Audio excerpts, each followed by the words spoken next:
It's the week of the Steam Next Festival, so there will be thousands of demos to try, but if you prefer fully formed experiences, here are RPGs, horror games, not that many roguelites, and still, at least 2 games that might make a Game of the Year list. So let's begin with Spindle, a pixel art action-adventure game reminiscent of Zelda titles, where you play as Death, who has a big problem since no one can truly die anymore, which begins to strain the world. You carry a scythe and wander through dungeons, solving environmental puzzles and facing bosses as you and your loyal pig companion hunt for the cause of this unnatural stasis. Combat demands timing and positioning, but otherwise does look like a standard but well-made one of these, with fantastic pixel art and animations in particular, and has been in development for a long time, so congratulations to the team.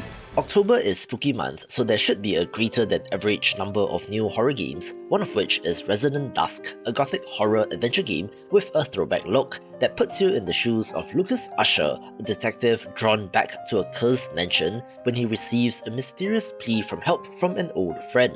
However, upon arrival, the mansion is empty, with the lingering spirits or resonance helping guide you forward. It looks like a survival horror game, but I don't believe there's any combat, instead being more about exploration, finding clues and solving puzzles, with the fixed camera angles and art style being excellently done.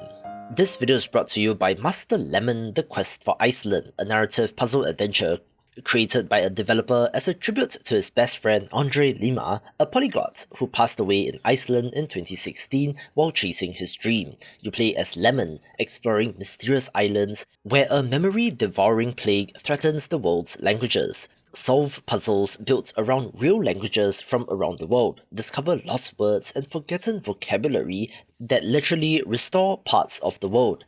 Every conversation matters. Your growing understanding unlocks new areas and helps unique characters on your journey. It's a deeply personal story about friendship, adventure, and the universal connection between all humans. With gentle music and thoughtful writing, it's a journey of healing through language. This launches November 4th on PC and Xbox and will be part of the Steam Next Festival, so try the demo and wishlist the game. Sunken Engine is a Lovecraftian ship repair simulator with tactical gameplay, mixing mechanical craftsmanship with creeping cosmic dread.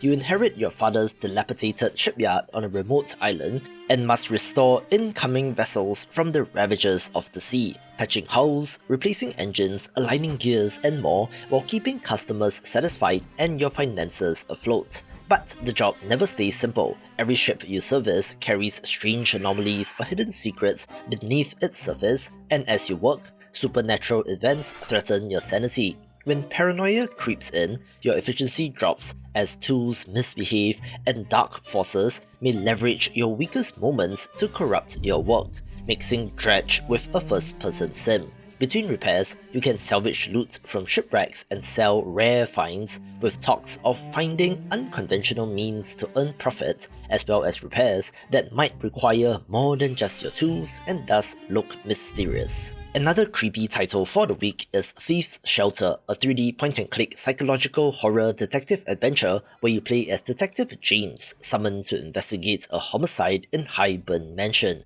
while struggling with his own artificial dementia, while also being haunted by a demon. You explore the shifting corridors of the mansion, where backtracking might lead you to a completely new area as you find clues and question suspects to get to the bottom of the mystery. Use tools like UV lights and a camera to unearth hidden clues, filling up your memoir with the evidence used to reveal secrets and conspiracy threads involving an anti-crime organization known as the Red Order, which sure seems to have Umbrella Corporation vibes. There are time-sensitive events where paths may close off if you linger too long in any one particular area, and with the shifting corridors, you might come across very different rooms and clues if you choose to turn left or right, meaning that multiple playthroughs will be required if you want to uncover everything. As James's cognition phrase, you need to be able to distinguish between hallucinations and facts, deciding on how much risk you want to take in the pursuit of the truth. My newsletter to get a weekly dose of what's hot, along with some news and of course, weekly game giveaways, so if interested, link is in the description below. One of the tropes that I love in games is that of allowing you to play as the villain, flipping the usual script where you don't play as the underdog, but in this case, you are the final boss instead. Choose from one of 3 Lords of Ravage, commanding legions of followers, summoning minions drawn from various factions, and raising kingdoms in search of a world-shaping artifact. Each lord has their own motives and powers, from the powerful warrior Lord Revolt to a prodigy of forbidden magic Zavras to the abyss demoness Azenia. As you learn more about these characters on their own unique journey through the world, you are taking on heroes in turn-based combat, prioritizing which enemy to attack and which minions or skills to use, where it's the little things like having your party on the right-hand side of the screen instead of the left that shows extra attention to detail. Between battles, there is an overworld management layer.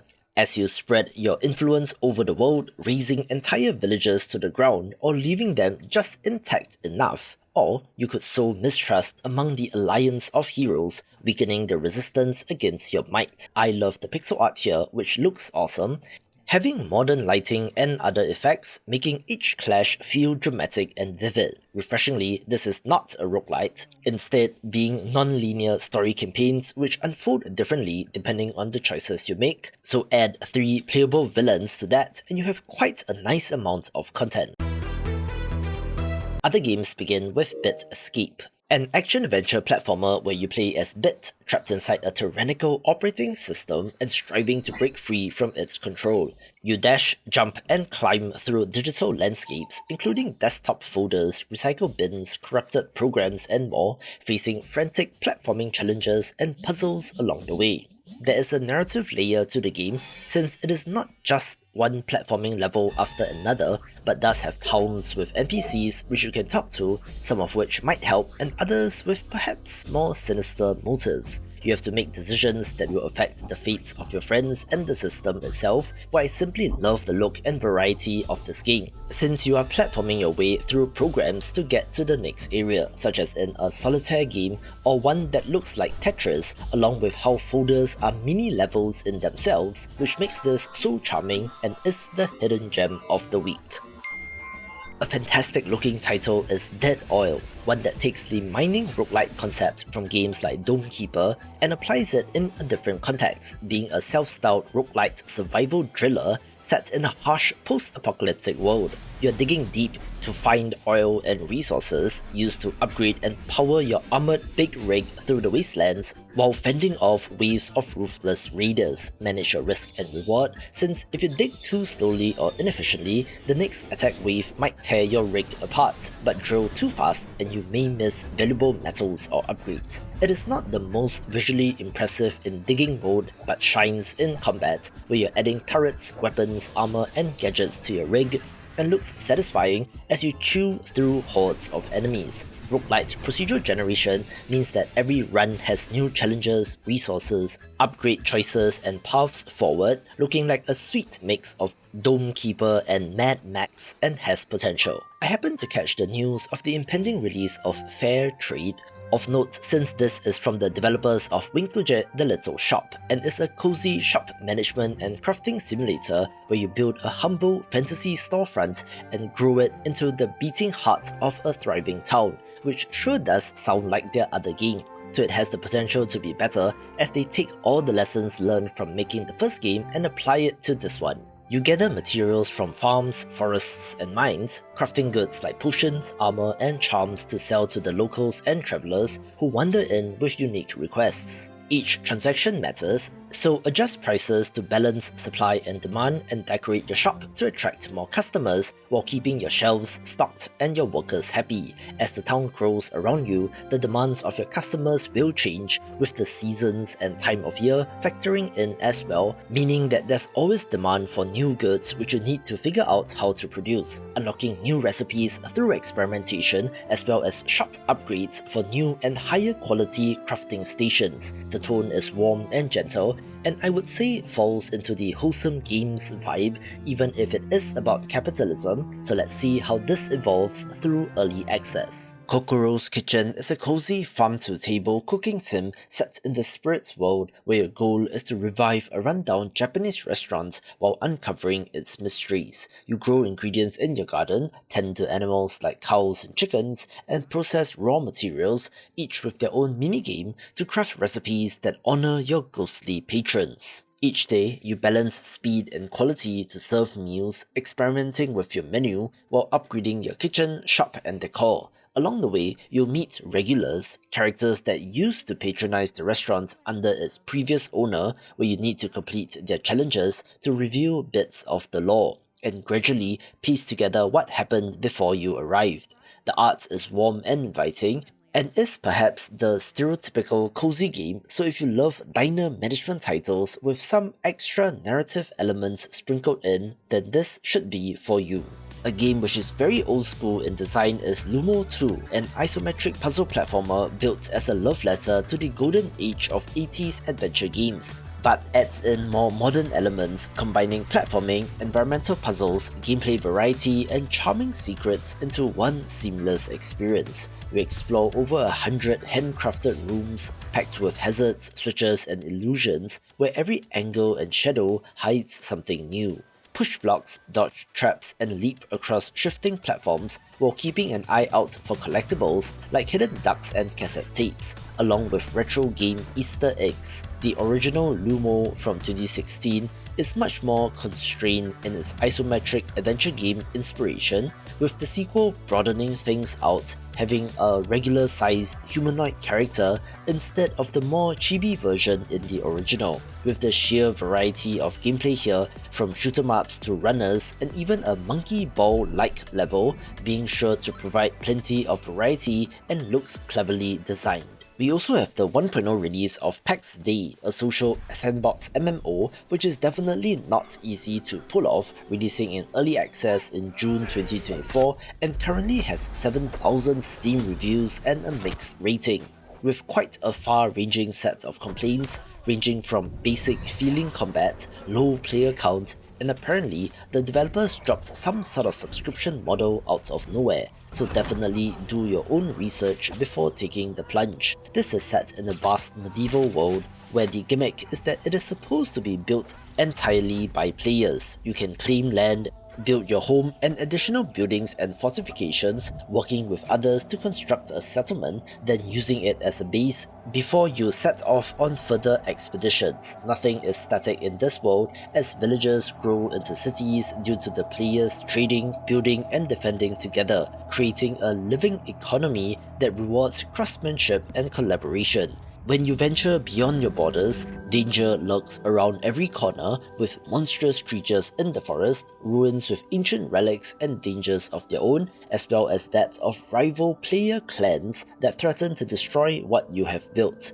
Progression is organic, tied to your actions rather than classes or levels, so the concept and idea definitely has its appeal, but the execution, at least based on player feedback, doesn't seem to be that good. But then again, the 1.0 release might be a way for them to wipe the slate clean, so here's wishing the developers all the best. I cracked a smile when I came across Raccateer, in that it's a play on the word Raccateer, R-A-C-K-E-T-E-E-R,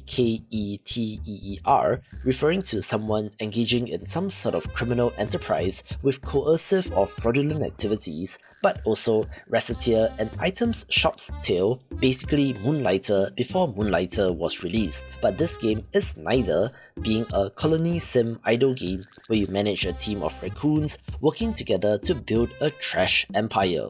You recruit raccoons, assign them tasks like trash collecting or refining, outfit them with gear to boost their stats, and optimize their workflow to scale your operations. As your workforce improves, you unlock new production chains, converting waste into valuable goods, and expand your facilities while balancing personality traits and motivations so no raccoon burns out. Upgrades cascade with faster production, better tools, new equipment slots and specialization paths, allowing your crew to be efficient in certain jobs or to have more well-rounded jack-of-all-trades types around. It's cute and charming, and who doesn't love some trash pandas, with the finite idle game growing in popularity, and this looks to join that list. Royal Revolt Survivors is yet another bullet heaven roguelite, this time based on the Royal Revolt series, which are mobile games, so not my area of expertise, but sees familiar returning faces as the playable heroes in this game. You are battling hordes of monsters using melee, ranged and magical attacks, looking like a standard one of these, and is presumably a foray into the premium market for this developer. There are a variety of abilities and upgrades along with meta progression systems and countless weapon and trinket combinations to experiment with. Of course, the up to 4-player co-op is one of the highlighted features, where additional players adds even more mayhem to the mix, looking like a well-made one of these, although you can kind of see the mobile game legacy in the character designs. My runner-up for Hidden Gem of the Week is This Is No Cave, a minimalist precision platformer self-styled as a one-click parkour game in space where you pilot a fragile explorer through a living alien labyrinth while being hunted by colossal worms and racing against the clock. You propel yourself using the short bursts of thrusters and a grappling hook, chaining movement to ricochet across narrow caverns, avoiding hazards like spikes and the danger chasing you from behind. Precision is everything, so you need to master the movement, which looks very satisfying if done right, but a single mistake can end your attempt. I don't believe it's procedurally generated, so as you try the levels again and again, you learn more about its intricacies and how to shave off precious milliseconds, looking to have a compelling time trial kind of gameplay loop, with a leaderboard showing how you measure up against other players. While it does say one click, this does also have controller support, along with accessibility options to tweak the difficulty, and an endless mode beyond the story campaign where you can get additional upgrades, but that also increases the power of the worms. A game following in the footsteps of Unpacking is Unbox the Room, a calming interior design simulator where you help your clients move and settle into new homes. You'll be unpacking boxes filled with furniture and personal items, arranging them in rooms to reveal the client's personality and preferences. The game gives you full freedom with no timers or penalties, so you can carefully place the tables, mugs, lamps, cultures and more to create the perfect harmony. Each object you reveal adds context to the lives past and present, and through your choices, the empty rooms slowly become filled with life and personality. More complex spaces and richer furnishing options are available in later levels, letting you create bigger and more expressive layouts. I think that the isometric pixel art is on point here and it looks great, so if you're in the mood for a chill experience, this is one to get. An emotional title that might just make you cry is Undusted Letters from the Past, where our protagonist returns home after their mother's passing and has to restore dusty, forgotten objects to their former glory, uncovering hidden memories as you clean each one. You scrub, polish and repair items from a suite of tools, and is a cozy game in the sense of having no timers or penalties, where successfully completing each one reveals past memories. As you clean more objects, more about the relationship between our protagonist and her late mother are revealed, of the moments where they started to drift apart and the questions left behind. It's virtual ASMR and looks satisfying in the same way that Power Wash Simulator is, with a more tactile feel to the action as you run the cleaning tool across the surface of the objects, and perhaps might just get you to pick up that phone and call your own mother. This one's for indie game developers. The free indie game marketing resources are ready, so sign up via the link in the description below to get it in your mailbox.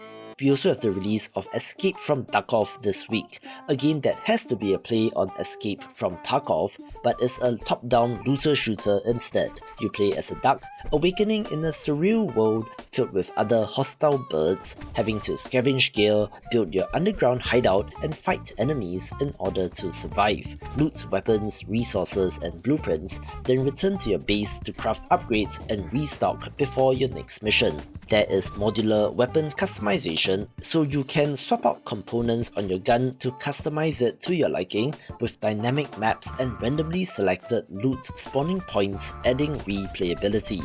You need to extract safely in order to keep the items collected, but more forgivingly, previous base upgrades and blueprints will survive. It's quirky, weird, and kind of charming due to the cute bird designs, but might hide a more punishing title given the extraction game influence, but has a tremendous amount of hype and might just be the next big thing. I love pixel art and rhythm games, so Away From Home is perfect for me, being a rhythm-based RPG that tells the tale of two characters, Abby and her brother Michael, as they wander through dream-like towns and uncanny worlds, uncovering hidden truths that blur the line between memory and melody, while something more sinister lies in the shadows. You explore the world, talk to the locals, take on side missions, and solve mysteries, but your actions do disrupt the peace. Battles unfold through rhythm combat, where hitting beats grants action points used to attack, defend, or unleash powerful skills. This rhythm element extends to mini-games as well, but it is still an RPG at its core, with abilities and gear for your character progression. There are multiple paths through the story due to branching dialogue choices, depending on whether you're empathetic or defiant. The aforementioned pixel art is awesome, with expressive animations, reminding me of SNES era games, but does seem to hide an almost horror game element, with some of the shots teased of the main villain, being suitable for October and might fall into the same camp as an Undertale or Everhood. We also have the release of Cuff Bust, a chaotic multiplayer prison escape simulator from developer 2-Star Games, best known for the viral hit Choo Choo Charles, and is looking to up the ante with this title. Up to 10 players attempt to break free from prison, having to deal with guards, traps, and their own bad planning, which threatens to ruin every escape attempt. Each facility is procedurally generated, so you're never quite sure what hazards get thrown your way, as patrol routes, security cameras, vents, and destructible walls all change positions. You need to gather materials, craft tools, and come up with a plan, using spoons to dig tunnels, wires to disable alarms, and explosives or key cards which can open shortcuts. Every plan comes with a risk, where the more noise you make, the faster the guards respond. You can go solo or coordinate with friends through proximity voice chat to plan an elaborate getaway, or betray each other or hinder rival teams so that you can escape. There are plenty of free cosmetic customization items to unlock in-game, but they are also selling cosmetic DLC packs for further support, looking like the long-term monetization plan instead of being the traditional live service Fortnite or Fall Guys model, also having Steam Workshop support and is fully moddable. It has a slapstick tone and looks fun, and given the pedigree, I'm expecting this to blow up.